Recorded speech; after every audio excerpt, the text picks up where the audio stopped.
اقوال حضرت پیران پیر رحمت اللہ علیہ۔ جس حقیقت پر شریعت شہادت نہ دے وہ بے دینی ہے۔ دنیا کا عوض آخرت اور مخلوق کا عوض خالق ہے۔ قول بغیر عمل کے اور عمل بغیر اخلاص اور اتباع شریعت کے مقبول نہیں۔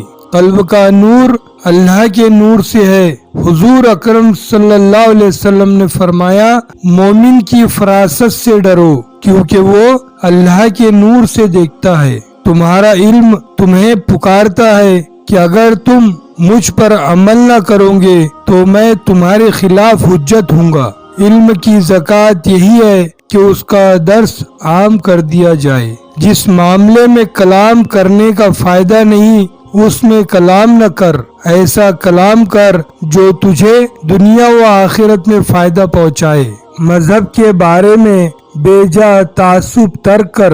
زہد یہ ہے کہ امید کوتاہ رکھ۔ حضور اکرم صلی اللہ علیہ وسلم کا ارشاد ہے، لمبی امید حماقت کا جنگل ہے۔